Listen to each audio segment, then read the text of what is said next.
Although in southern part of the country, the women have taken over. So should women continue to wait to be handed these offices as they presently are, or they should go out and present themselves fight on equal They should go out and present themselves, but remember that we have some challenges.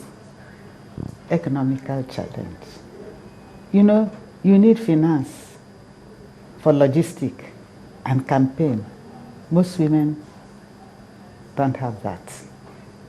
So how can we overhaul the system such that politics and the democratic setting will be a blessing to this country rather than the curse that it is turning out to be? Because I've heard this said several times that the bane of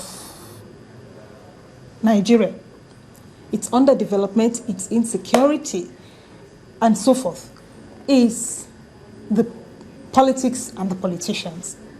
Yes. I think I have the answer because I've tested that seat. Remember I told you earlier that when I got to that seat, I made it clear that I was presenting myself as a mother. And as a mother, I don't have special appeal. Nothing appealed to me than to see that development of my state was the front burner. And the period I was telling you was a period when all hands were on deck. Go to Anambra State, ask them of them Vegetiaba, they will show you the development that occurred during that period. Is because I never borrowed. Even after the 3 months or 100 days in office, INEC made it clear that I was the one to run for governorship election of 2007. At that time, my party was trying to see if my governor could be allowed to run. But they went as far as the Supreme Court, and the Supreme Court kept on saying that His Excellency Mr. P2B wouldn't run, that Dem Vegetaba was to run. Why?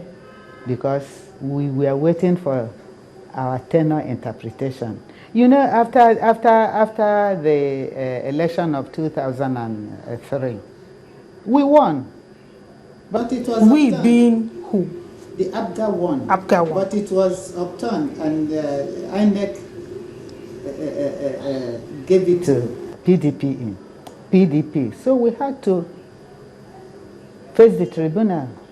For almost 3 years we were in the tribunal until we regained our mandate. From Chris. And having regained, we then had to go for tenor interpretation. You understand? It was this tenor interpretation that made it impossible for His Excellency, the Governor of Anambra State, to present himself to run the 2007 election. So when there was nothing that could be done, it was only 10 days to the election day that I was made to take over. And those 10 days, I didn't waste money. It's on that record. You were made to take over as deputy governorship candidate. As the flag bearer for the election of 2007. Okay. Yes, under APGA. So I had to quickly run my campaign. I never spent a lot. And people were really out for me. But for the fact, again, that the terrain in a political terrain, the other side of me really campaigned with lots and lots of money. At the end of the opposition? The opposition, with lots and lots of money. At the end of the day, it was abracadabra. But then, just after 2 weeks, we regained the tenor interpretation came to our favor. So we regained our mandate again and pushed on.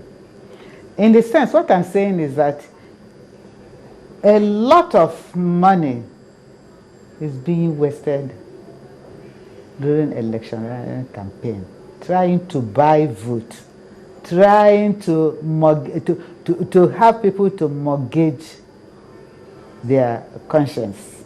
But as for me, I never did it because I knew that the work I did 100 days in office spoke for me. Let's move away from politics now and talk about it. Your background, your education from the primary school took you to different parts of the country, from Kano to Gombe to Kwara State and to England. What impact has this had on you as a Nigerian? A lot of impact. Even today, I was in a Teachers Institute. As soon as I came in, I saw some Northerners there. And I became very friendly with them, speaking the language. They were marveled. I associate myself wherever I go because I believe in one Nigeria. Apart from that, the education that took me to various parts of the country was such that it made me to have a very broad knowledge of this country and made me understand that we are one. And that is why it bleeds my heart when I see what is happening these days. It bleeds my heart. What can we do to continue to foster unity in the country? To foster unity in country, we have to be sincere to ourselves, first of all. You don't say one thing and do the other. You don't talk, but you have to talk and walk.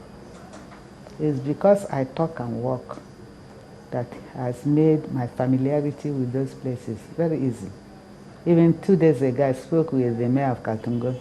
So what I'm saying is that we have to know that we are all from one country, that we, all of us, must have to play our part to salvage this country, or else it will be very shameful because we don't have any other place to go.